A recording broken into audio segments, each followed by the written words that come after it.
Hello students, आज का हमारा टॉपिक है types of thermodynamic equilibriums. But first we need to know that what is system. System की definition है a portion of the universe chosen to study the thermodynamic properties is called as system. Means अगर हम universe का एक portion, fraction या part thermodynamic की study करने के लिए चूज करें तो ये पोर्शन सिस्टम कहलाता है। फॉर एग्जाम्पल, एक कंटेनर जो वाटर से भरा हुआ वो सिस्टम है, एक रेफ्रिजरेटर सिस्टम है, एक में मोबाइल फोन, एक एयर कंडीशन, ये सब सिस्टम की एग्जांपल्स हैं। Let's see what is macroscopic system. Definition है a system containing large amount of the substance is called as macroscopic system. Means एक सिस्टम में अगर लार्ज अमाउंट में सब्सटेंस हो तो ऐसा सिस्टम मैक्रोस्कोपिक सिस्टम है। फॉर एग्जाम्पल, एक सॉलिड क्यूब, एक वाटर से भरा कंटेनर, एक गैस से भरा सिलेंडर, ये सब मैक्रोस्कोपिक सिस्टम के एग्जांपल्स हैं। Now let's see macroscopic properties. Definition है a property related to the behaviour of particles in macroscopic system is called as macroscopic property. Means एक मैक्रोस्कोपिक सिस्टम के पार्टिकल्स की प्रॉपर्टीज मैक्रोस्कोपिक प्रॉपर्टीज हैं। Properties like temperature, pressure, volume etcetera. Let's see what is thermodynamic equilibrium. Definition है the macroscopic properties of a system are fixed or constant with time, thus the system is said to be in thermodynamic equilibrium. Means एक system में macroscopic properties time के साथ साथ fix या constant हो जाए तो सिस्टम थर्मोडायनेमिक इक्विलिब्रियम में होगा। थर्मोडायनेमिक इक्विलिब्रियम की तीन टाइप्स हैं, थर्मल इक्विलिब्रियम, मैकेनिकल इक्विलिब्रियम और chemical equilibrium. Now let's see first one is thermal equilibrium. Definition है in a system if temperature is constant then no flow of heat from one portion to another portion will occur. Hence we can say that the system in thermal equilibrium. Means एक system में अगर temperature fix या constant हो जाए और heat एक portion से दूसरे पोर्शन तक ट्रांसफर भी ना हो तो सिस्टम थर्मल इक्विलिब्रियम में होगा। फॉर एग्जाम्पल, कार और बाइक्स के इंजन जब गर्म होते हैं तो ये सराउंडिंग में हीट रिलीज करते हैं और एक टाइम ऐसा होता है कि इंजन और सराउंडिंग का टेम्परेचर सेम हो जाता है। मीन्स इंजन कूल हो जाता है। इस कंडीशन में इंजन और सराउंडिंग का टेम्परेचर कांस्टेंट हो जाता है, इसलिए इंजन और सराउंडिंग के बीच हीट फ्लो ना बंद हो जाती है।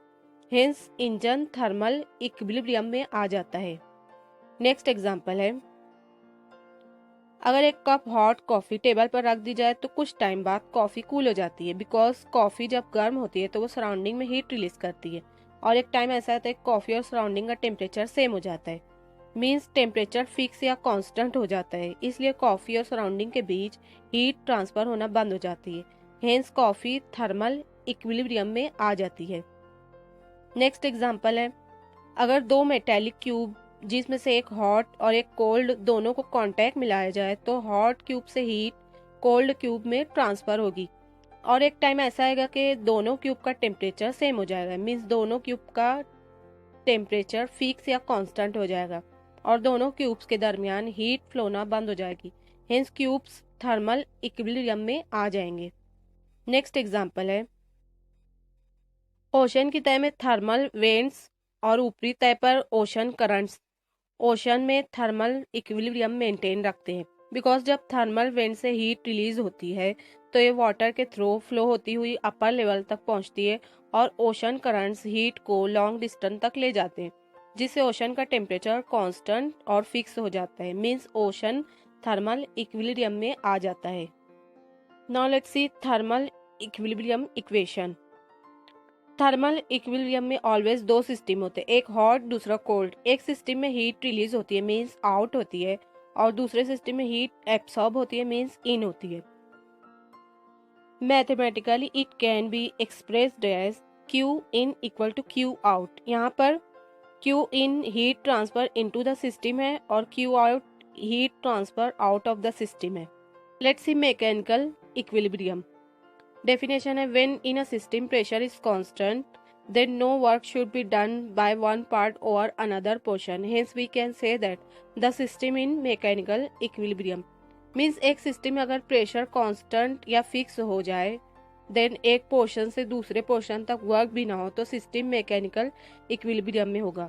फॉर एग्जाम्पल, एक बॉय अगर स्लाइड पर से नीचे की तरफ आ रहा हो तो सिस्टम मैकेनिकल इक्विलिब्रियम में होगा, बिकॉज सिस्टम में प्रेशर कांस्टेंट है। हेंस एक पोर्शन से दूसरे पोर्शन तक वर्क भी नहीं हो रहा। हेंस बॉय का स्लाइड से डाउनवर्ड साइड आना मैकेनिकल इक्विलिब्रियम की एग्जांपल है।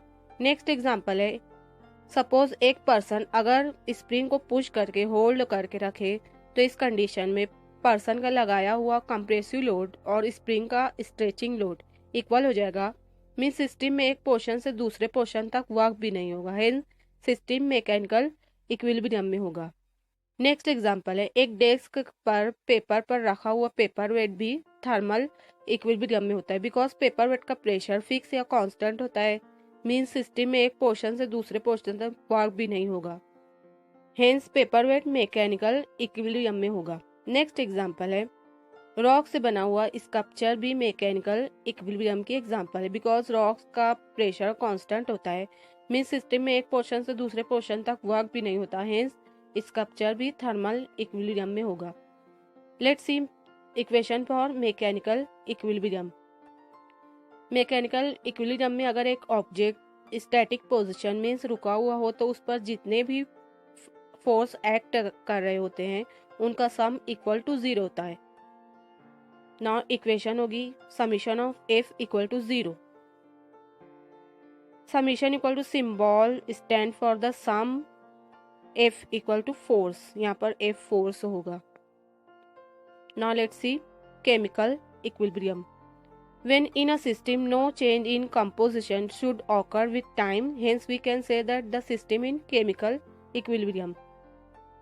मीन्स एक सिस्टम में एक सब्सटेंस के कंपोजिशन में टाइम गुजरने के साथ साथ कोई चेंज ना हो तो सिस्टम केमिकल इक्विलिब्रियम में होगा। फॉर एग्जांपल, एक कोल्ड ड्रिंक के बॉटल के लिक्विड में कार्बन डाइऑक्साइड डिजोल्व होती है और कैप और लिक्विड के बीच के स्पेस में भी कार्बन डाइऑक्साइड होती है, बट इस सोडा की कार्बन डाइऑक्साइड की कंपोजिशन में कोई चेंज नहीं होता।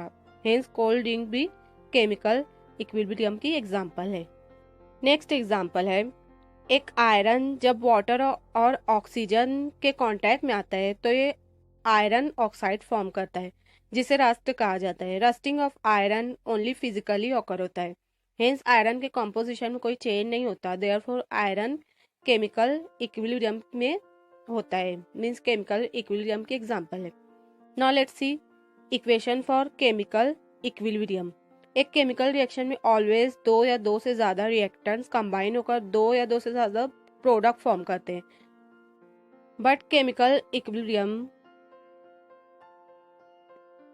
ऑलवेज रिवर्सिबल रिएक्शन में मेंटेन होती है। कंसिडर एक रिएक्शन में ए और बी रिएक्टेंट्स कंबाइन होकर सी और डी प्रोडक्ट फॉर्म कर रहे हैं।